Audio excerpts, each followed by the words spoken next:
Today we're talking with Tulsa Police Officer Corporal Heather Weakley. Heather's a supervisor in the Family Violence Unit that's part of the TPD's Detective Division. Family violence detectives investigate crime scenes, interview victims, witnesses, and suspects, gather and analyze evidence, and submit the evidence they collect to the District Attorney's Office. If the DA decides to move forward with a prosecution, the detective will usually testify as a witness before a grand jury in a criminal trial. Heather's a strong, independent woman and a great role model for young people who get little financial support from their parents. Heather began working while she was going to high school and continued to work through college and still maintain good grades. She paid for all of her personal expenses during college by working 35 to 40 hours a week while she was a full-time college student. Heather graduated from Central Missouri State with a Bachelor's of Science degree in criminal justice and a minor in psychology. Heather's the mother of 2 young boys and still finds time to volunteer with the Special Olympics, the Tulsa Tough Bike giveaway, and is a first responder ambassador to the community. It's a little bit about your family situation when you were growing up and the personal choices you made. Well, growing up, my mother, when she first got pregnant with my oldest brother, she was 15, my dad was 21. She had to drop out of school.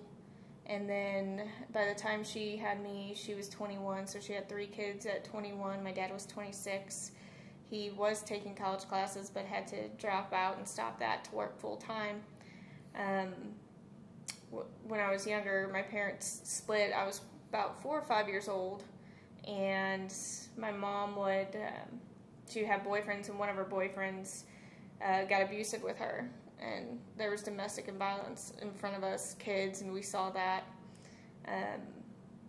My dad got custody of us. We lived with him. He got remarried, and then they divorced. And so he was a single father with 3 kids. And there's a lot of times there wasn't stability. You know, you didn't know how long you're going to live at that place and if you'd have to move. And it was a struggle because my dad worked long hours and there was 3 kids at home and he couldn't afford a babysitter, so it was just us at home by ourselves. And there was one time I remember at Christmas, and my dad said, "Santa's not going to bring you very much this year," you know, and I think I got maybe 2 small gifts. So there was times where money was real tight, and being 7, 8 years old, recognizing that, hey, we don't really have that much money. So my father got remarried again to a real nice lady, and she had 3 kids, and they were married for a while. And then when I was in high school, they got divorced. And that's a real troubling time, just because it's high school, you're becoming of age, starting to get closer to being an adult, and then the rug's pulled out from under you again. And so school and sports were my outlet. I really leaned on that, and I had a really good coach, a volleyball coach, who realized that I was going through a rough time. So she had pulled me aside one day, and she was our PE teacher, and she talked to me like, "Hey, I know things are rough at home. Are you doing okay?" You know, and she made sure just to talk with me and make sure I was doing all right. And like my sports was my outlet, you know. And and then I worked at 15. I got a job because if I wanted anything extra, you know, my dad would meet basic needs and stuff. It would usually be on sale, pretty inexpensive at this time, because again, he's a single father of 3 kids. And so I started working at 15, got a worker's permit, worked at a Six Flags, and that way I had extra spending money. So if I wanted anything extra, because I felt bad asking my dad for it because he was busting his butt, and you know, and so anything extra I wanted, I paid for myself. And I started saving money, and well, you decided to go to college, obviously. I mean, what did you feel, or did you recognize that the education was a good way to elevate your life? Yeah, I did. And I talked with my mom about this, and I told her, I'm like, I really don't want the hard life that you lived, you know. And my dad had to drop out of college, so he didn't graduate. My mom went back and eventually got her GED, but she didn't go to college, and nobody in my direct family and had gone to college. So I knew I wanted that for myself.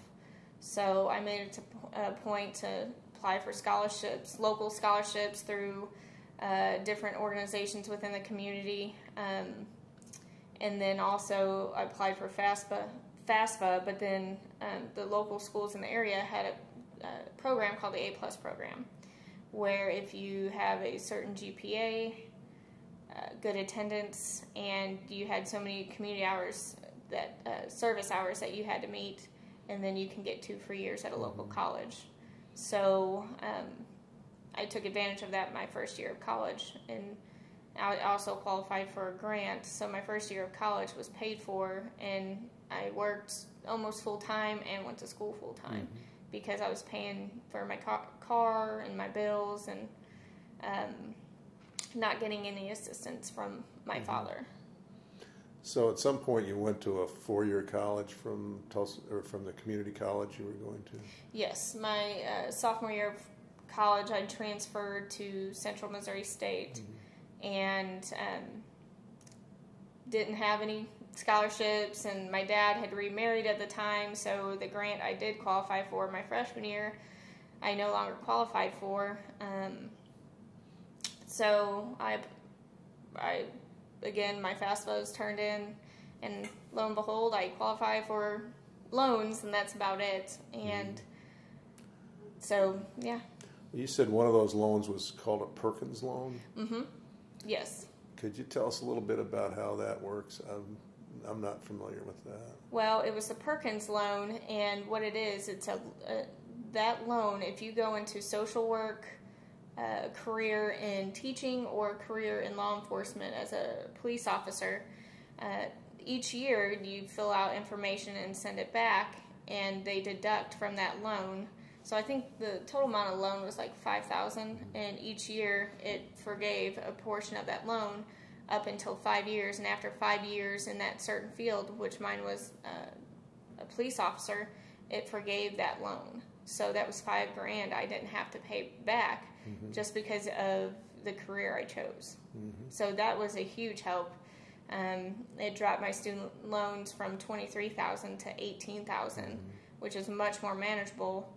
And then doing the payment plan after college to get it paid off. That's great.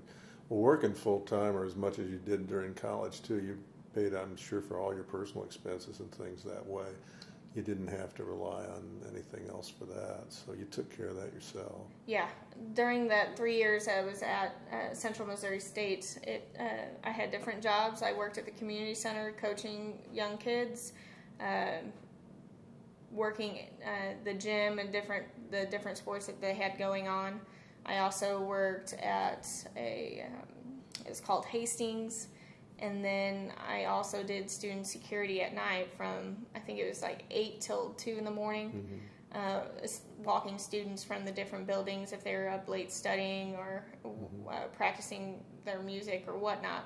I would escort them, and so between those 3 jobs I was working anywhere 35 to 40 hours a week, going to school full time, and I was maybe making $700 total with all of those different jobs because it's a college town. Yeah. You know, they can get away with paying you minimum because there's another college student needing a job. So I paid my bills, my food, my car insurance, my car payment, anything I needed, I paid for. That's great. You graduated with a degree in criminal justice, so you obviously had an interest in law enforcement. I mean, what made you choose that as a career? I think it started, maybe the seed was planted when I was young, and seeing my mom get assaulted in front of me, the domestic violence. I remember feeling I was just young and scared and couldn't do anything. I was too small to help my mom, and I think really that was probably the start of it. And I had older brothers, and we always played cops and robbers, and I think that really kind of started the fire of wanting to be in law enforcement. It was between being a police officer and a lawyer, and I'm not a good liar, so I went into law enforcement. So when you graduated, you ended up coming to Tulsa and joined the Tulsa Police Department. I did. My senior year of college, in my high school, when I was in high school, my mom moved down to Tulsa. And I lived with my father, so I stayed in Missouri. And when it was my senior year of college, in one of my senior classes, we had to apply as part of a homework assignment. And my mom called me and told me Tulsa Police was hiring, and so I applied with them, went and tested, and I was a top alternate, and then a day or two later, they called me and said I was in. That's good. So I don't think a lot of people realize that you got to have a 4-year college degree to be part of the Tulsa Police Department. Is that fairly unusual, or is it how consistent is that around the state? Well, there's a lot of departments that they don't require a degree. Now, they require you have some college hours, but yeah, we're one of the few departments that require a degree, and I think that holds a standard and a professionalism, and we hope that it gives us the edge, but we're losing a lot of recruits to other cities who don't have degrees, so it's a double-edged sword. I think it sets the bar high as far as standards of officers, but then we're losing a lot of good officers that, would do a good job here, but they're just lacking a few college hours. So you had to go to the Tulsa Police Academy after you joined. Just tell us a little bit about the experience at the academy. Well, it was quite interesting because I was just right out of college in 22, and this is the first time I shot a gun. I had never shot a gun before until I got into the academy, so that was new. And it's a lot of hours of instruction over law, state law, city, criminal law, DUI, defensive tactics, weapons retention, shooting skills and shooting ability. Also defensive tactics, having to fight people and being able to stay in the fight, and being a smaller female, it's a lot more difficult, and you got to show that you can hold your own with bigger guys, and they put me into ring, with guys on purpose to see how I could take punches. And one guy specifically, and he felt bad because the other guy that they put against me wouldn't really punch me, and they wanted to see how I can handle it. And he comes in, he's like, "I'm sorry, Heather." I'm like, just do it. I'm okay. I grew up with brothers, And growing up with brothers, I think, kind of gave me an advantage. We wrestled growing up, and I can handle the honoriness of it. So he boxed a lot when he was younger. He was actually a fire marshal going through our academy class. And holy cow, his jabs, as soon as my head would bounce back, he was making hits. And, you have to show that you can handle the stressors of the job, getting yelled at, and then the physical aspect of the job is huge too, because you have all this equipment on you. It's like, if something happens, how do you fall correctly without injuring yourself? Or if someone's trying to take your gun, how are you going to secure it? Yeah. So, it's a lot at 22. I grew up in a small town, and besides what I'd gone through with my family life, haven't had a lot of world experience. So that kind of opened my eyes. Yeah, that kind of reminds me of my military training when I was in the Army. Well, it sounds like it's a lot the same. Your first job after you graduated from the academy was to go out and patrol, and I think that's pretty standard for the police officers in Tulsa coming out of the academy, that you have to spend a certain amount of time on patrol. Would you tell us a little bit about that and what your experiences were? Yeah. So when we graduate the academy, you spend 4 months in field training, and you rotate from each of the divisions. So your first phase is, I believe it's it's either 6 or 8 weeks. The next, I think it's 6 weeks, and then the next 2 or 4 weeks, and then your final week, you go back with your first training officer and finalize your 2 weeks. So you get 4 months then, and then if they give you the blessing, you've passed field training and you haven't had any issues, you go out into patrol on your own. That's the meat and potatoes of the department. Do you actually patrol by yourself individually? Yes. Okay. They had talked about doing double units, and there's times because of certain incidents where they would allow you to ride two-man just because of some threats or something going on. I know there's been a few times in our department where they wanted us to ride two-man just because of the tension. But yeah, it's just single-person cars, and so you can be the first on a call, and if it's a disturbance call and somebody has a weapon, you're by yourself. But you try to time it to where your backer gets there along with you. But that's the meat and potatoes of the department. Everything is started from a patrol officer. And any case that goes to homicide or any other detective unit, a rape case, or this that goes to the special victims unit, it's started by patrol. So you gain your knowledge and experience in how you can conduct investigations on patrol. Now, after a few years, you moved to the Tulsa Police Department's Child Crisis Unit as a detective. And that's a unit that has gotten a lot of press. I read some articles on it, especially one about you, and they've talked about all the stress in that particular department. So that must have been a tough thing. I think it said you dealt primarily with kids 13 years or younger. Can you tell us a little bit about that situation? That seems like that would be something where you were, using all your skills all the time in those situations. Yeah, I went into that unit in 2010, so I had 5 years on the department, and it was not too long after the layoffs happened in January of 2010.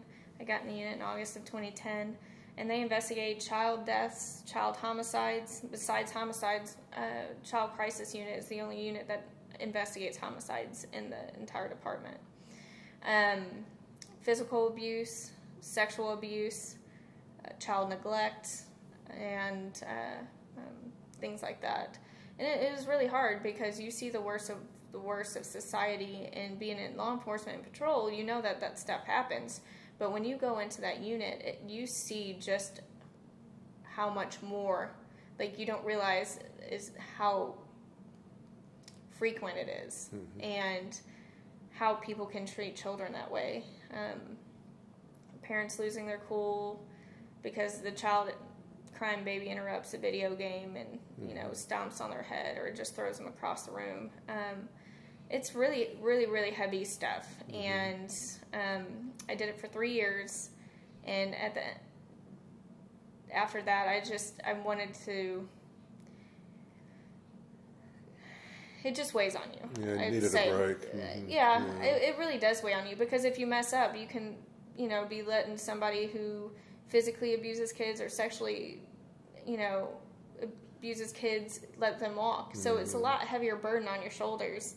And there's a lot of people in this department that don't even want to do the job just because of kids being involved. And so when I would go home from work, even my own husband didn't really want to hear the stories. When I was in patrol, friends were like, "Oh, do you have any cool, stories?" But when I went into that unit, that didn't happen anymore, just because it's just so sad. And kids are the truest victims. And, it was very fulfilling work, very fulfilling. But it's very heavy work, and it really takes a toll emotionally on you. Well, now you went back in patrol, and then you got promoted to corporal, and you were a supervisor at one of the units, and then you ended up going into another unit that dealt with family violence. And I was surprised that you made that choice. What made you decide to leave patrol and go into that particular unit?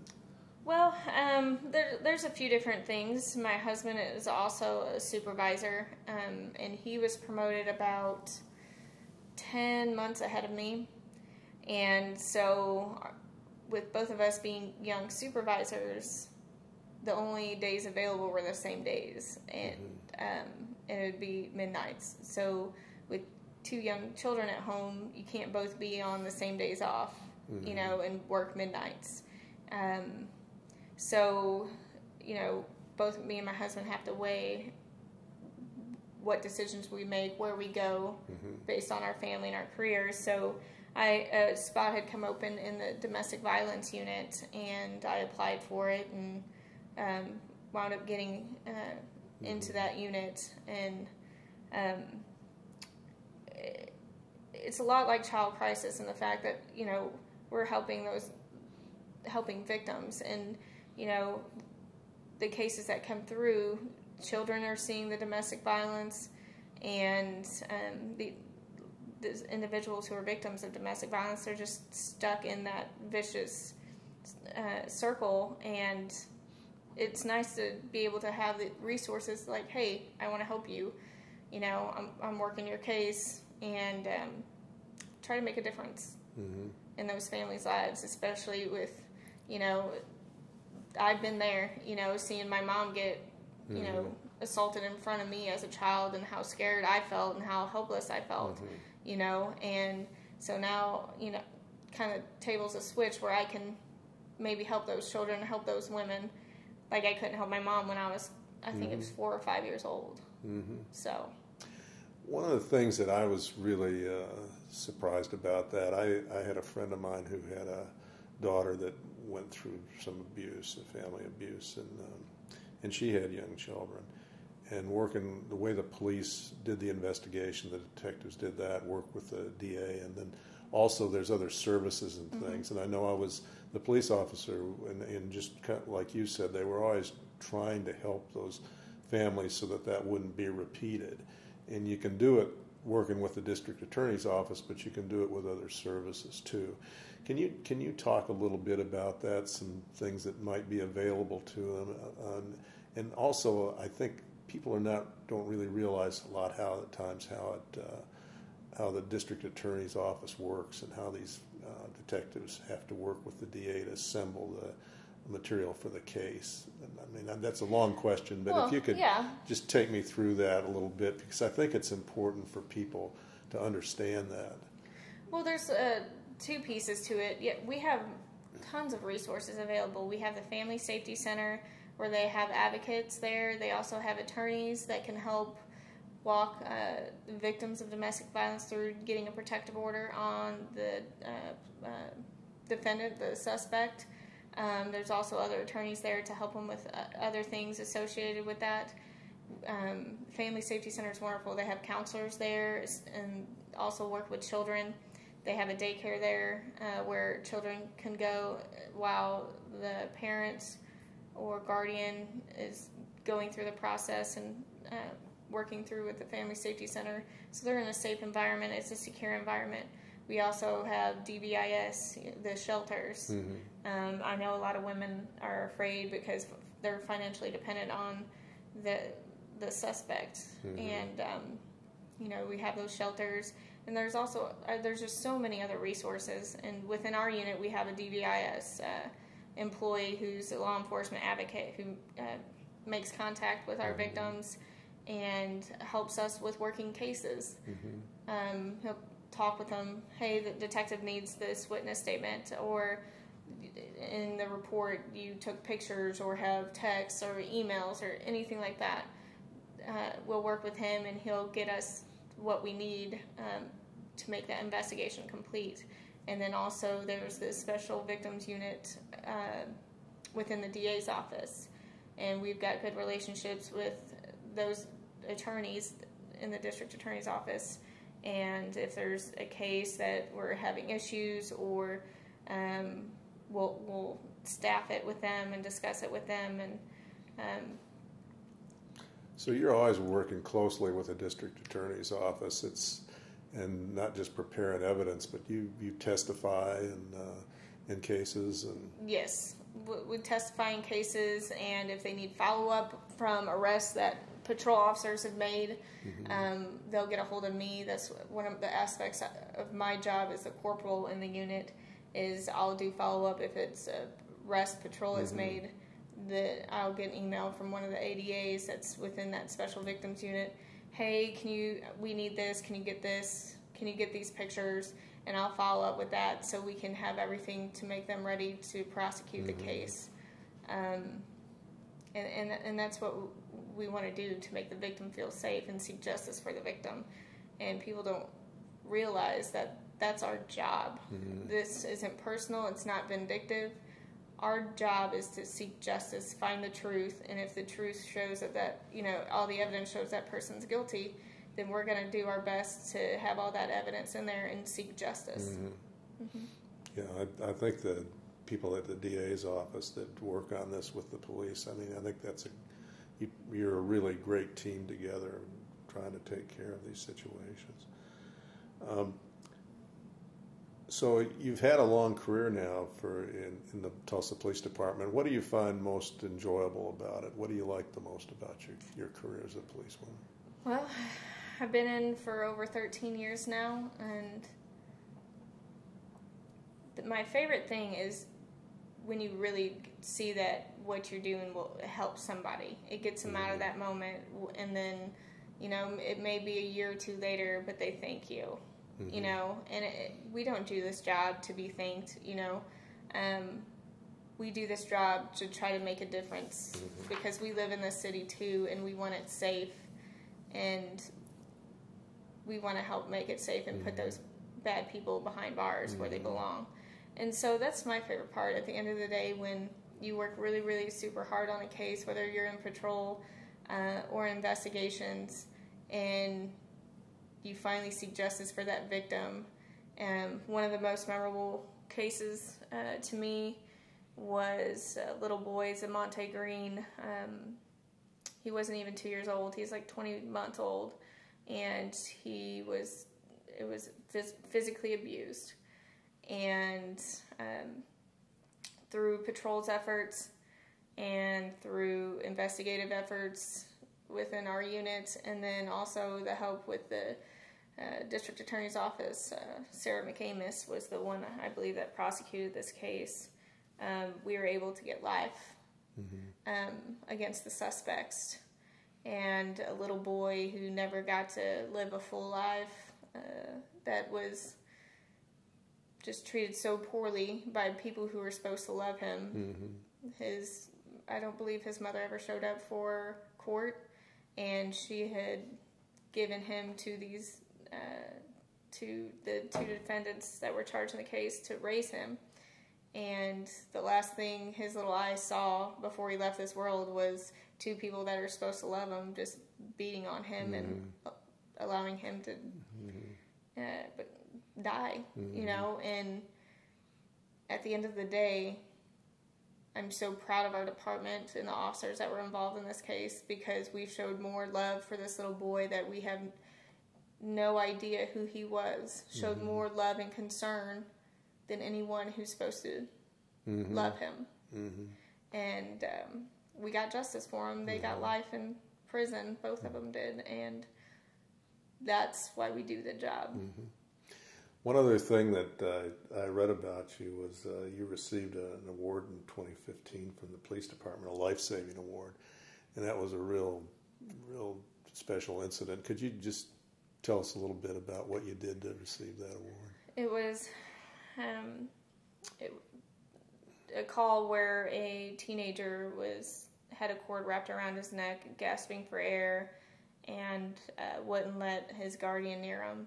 I was the first officer on scene, ran into the house, and sure enough, he had that cord wrapped around his neck. He's gasping, and I go over there, wrestle with him a little bit, and get the cord off his neck, and he wound up surviving. So, yeah, he had some mental health issues, and he wound up getting some help for that, and I actually got into contact with him, or months later after the fact, went on a call where he was there, but yeah,